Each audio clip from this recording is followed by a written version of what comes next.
Live life louder. Dermot, fantastic to talk to you. If you mind, we might start with a very personal question. How are you? I'm good, yeah. I'm flying now. Not too bad. I feel good, to be honest. I've been home for more time than I have in the last 3 years, so it's been hugely beneficial for me. I've been making music. I have been getting sleep in a bed that isn't going at 60 miles an hour, and it just feels good.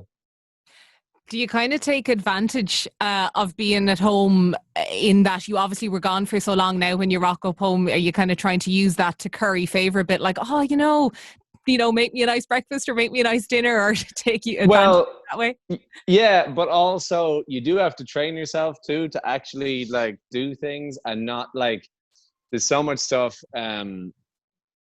Say on tour, like if you're in a venue and there's catering in the venue, it's all very looked after, and you can kind of, I don't know, it's just like you leave your dish over there and it's taken care of. Whereas when you're at home, it's like, that's not okay. So you have to make sure you're on top of that sort of thing.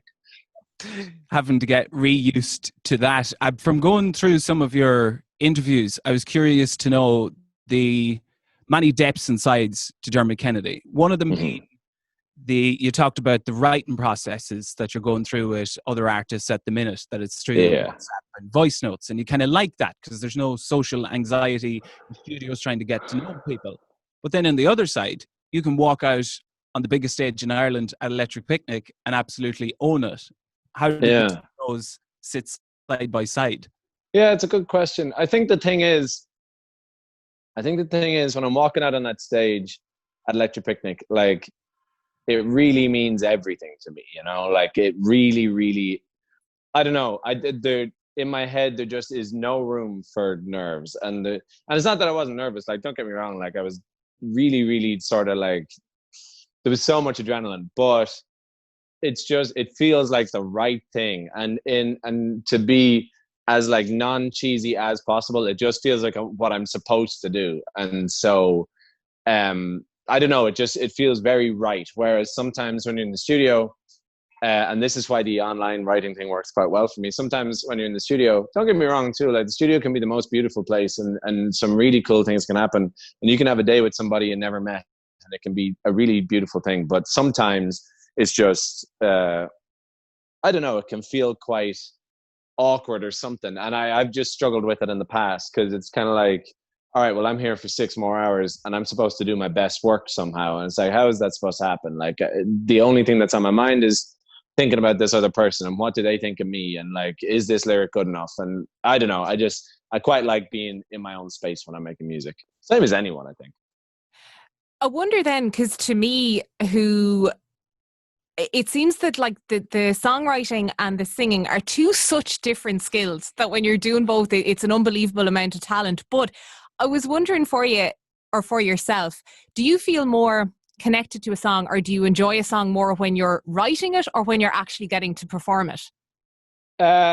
It depends on which end of a tour you catch me at. Because honestly, like, you're playing 200 shows, you have to make sure that line of lyrics still means something to you, and you have to make sure it's the real thing, and that an idea will never become tiresome. So, but to answer your question, yeah, I guess like with the inception of an idea, when you're in the studio and it first comes to you, I guess that's a very exciting thing. And it's a really beautiful thing where the words you write kind of match up and capture perfectly how you feel about something. And that can be quite special. But yeah, and also when you think about the performing it live, like, you add into that, like, people singing it back to you, and that means the world to you. So I don't know, they're kind of equally beautiful things, I think. Absolutely. And anyone that has seen you live knows that you give it all. And it's not that you have to remind yourself to give it all. You say to yourself, well, this is my job. This is what I'm born to do. And you go out there and you give it. I think it's interesting that you don't have to tell yourself, right, you have to give it all today. No, yeah. No, I think if you have to do that, then you're losing already, right? Like, if it's not your default, then I don't know. And it's not about going out and screaming your head off. It's just about really caring, you know? And I think, I was talking to someone about it yesterday. It's like, if you play music in the street, and if you are at a point where you're taking literally any gig in any bar you can get, when you get to the point I'm at now, obviously not throughout this time, but like when you get to the point I was at where like you can tour relentlessly and sell out gigs in venues in places you never would go otherwise. I just find it very hard to think that an artist could be like, I'll just sort of like half-ass it tonight, or this doesn't seem that important. I'll take it easy tonight. I just don't get that. And I think it takes the struggle and the difficult times within your career to truly appreciate that. If that just shows up on your doorstep, I think you'll end up sort of taking it for granted. Yeah. You kind of caused ructions online and with your fans when the Some Summer Night gig was announced. Just a reminder that is Thursday the 30th of July. A lot to look forward to, and it's in the National History Museum in London. And I was kind of wondering then, because that's not, to my knowledge, and additionally a gig venue, is there anywhere else that you have on your list as a dream venue or location to perform at that wouldn't traditionally be for gigs?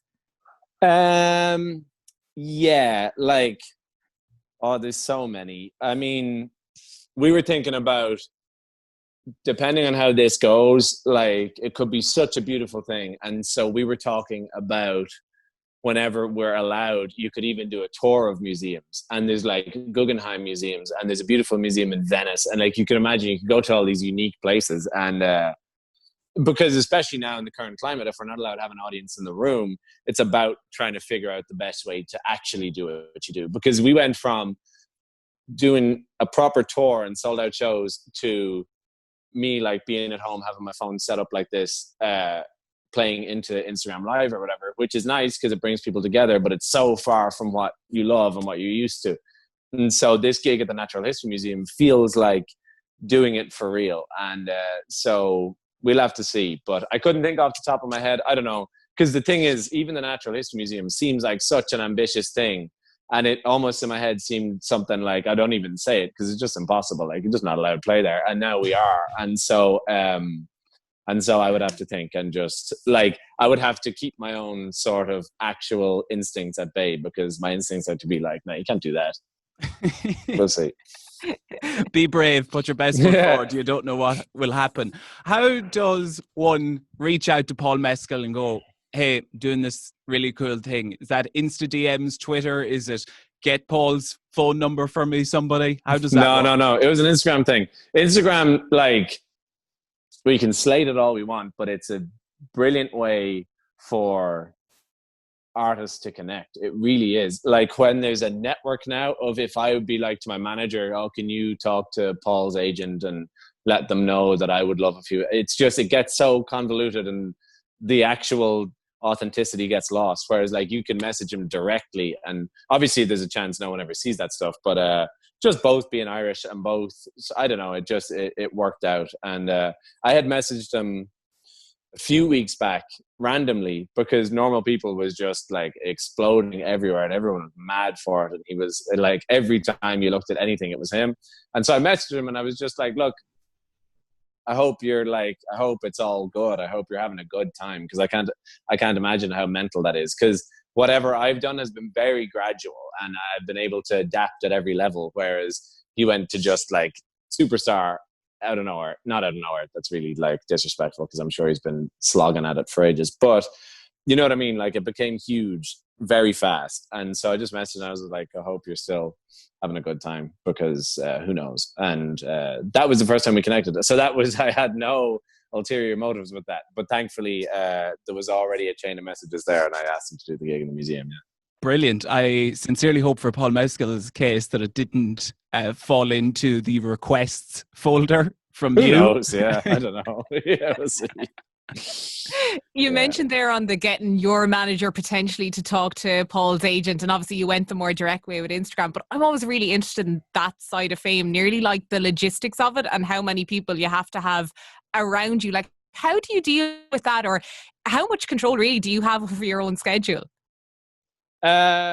I guess I thought you were going to finish that sentence with the word team, and I've had loads of control over who's in my team, and then the schedule kind of sorts itself out, because it's just a mutual agreement that like, we're going to do everything we can here to make this work. And I can honestly say, in the last 3 years, like, if I trust you, I'll leave everything to you. Like, I'm not, like, I'm hands-on, But I think what's more effective than being hands-on is having a team who you trust and you can actually delegate in that way. And so like if I'm being blunt about it, like I essentially leave my schedule to my managers and they can figure it out.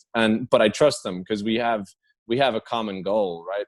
And like, so if I have a thing in the calendar, I'll go do it because I know they completely understand who I'm trying to be and what I want to do. So I have essentially signed up. And in the last 2 years, I've done everything. Like I can honestly say like everything that was asked of me, I turned nothing down because like I was saying earlier, it's so important to me. And I spent enough time not having a career. So I'm very determined to make it work. Dermot, we wish you continued success for many nice one, guys. To come. Best of luck with yourself and all the team and Paul at night in the London Natural History Museum. It's going to be mental. Tickets are on sale now. Dermot, we thank you. Nice one, guys. Thank you. Here we go. Music, lifestyle, entertainment, news, sport. iRadio. Live life louder.